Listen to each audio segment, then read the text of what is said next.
Ndugu zetu wafanyabiashara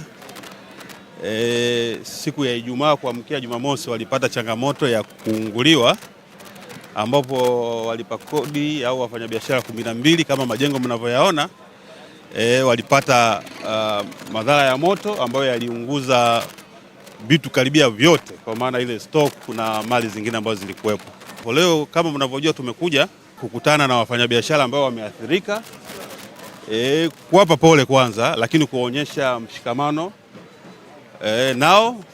Lakini kingine, tunajua haya maduka yameungua, kwa hiyo lazima waanze ukarabati, pengine baadaye watatafuta pia na mtaji mwingine, lakini tumesema sisi kama TRA mkoa wa Tanga tuje pia tuwape pa kuanzia. Kwa hiyo kuna kiasi pia tumewakabidhi waathirika wote ambao wamepata madhara ya moto, ili walau pia wapate pale pa kuanzia. Kwa hiyo naamini inawezekana isikidhi, lakini ikaanzia hapo. Lakini pia niseme sisi TRA wafanyabiashara ni familia yetu, sisi ni kitu kimoja na wao. Kwa hiyo lolote linaopata na sisi pia ni sehemu yao. Na sisi hatukusanyi tu, si kazi yetu pia ni kusimamia ustawi wao, ukuaji wao. Kwa hiyo hao wote ambao wameathirika watakuja ofisini, tutazungumza nao, lakini tutahakikisha wanapata unafuu hata kwa upande wa kodi. Kwa jina naitwa Ismail Masudi, ni katibu wa Jumuiya ya Wafanyabiashara mkoa wa Tanga na naibu katibu mkuu Jumuiya ya Wafanyabiashara Tanzania.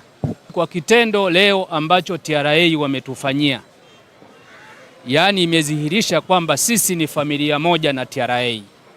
Waathirika hawa mnavyowaona walikuwa hawana habari na wala walikuwa hawana mategemeo kwamba watapata chochote kutoka TRA.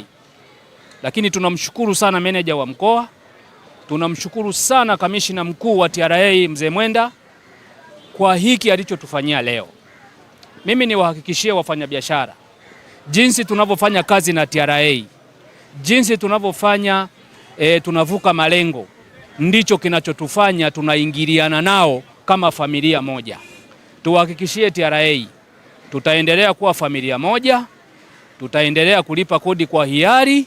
Kwa kitendo mliotufanyia leo, kwa kweli mimi binafsi Kwa jina naitwa Godwin Jonathan Mnyone, ni mmoja kati ya waathirika wa moto katika maduka ambayo yameungua barabara 12 Tanga. Kiukweli ni kwamba baada ya kupatwa na janga hili la kuunguliwa na maduka, tulikata tamaa sana na kuona kwamba sasa tunafanyaje, lakini tulizungumza na vyombo vya habari kwamba tunaweza tukapata misaada mbalimbali kutoka maeneo tofauti katika serikali yetu ambayo tunaiamini sana, na kwa bahati nzuri wa kwanza ambao wametuona na kuja kutushika mkono ni TRA. TRA ni wenzetu ambapo tunalipa kodi vizuri na tunafanya nao kazi vyema, na wameona ya kwamba ni vyema waje watushike mkono katika hili ambalo limetufika. Kwa hiyo tunawashukuru sana na Mungu nawabariki sana kwa huduma hii ambayo wametupatia katika siku hii ya leo. Wanaweza wakafikiri kwamba walichotupatia ni kidogo, lakini kwa hali tuliokuwepo nayo ni kikubwa mno. Kwa hiyo tunaona jinsi ambavyo wametuheshimisha, tunaona jinsi ambavyo wametufanya kuwa kitu kimoja, nasi tunachukua nafasi hii kuweza kuwashukuru.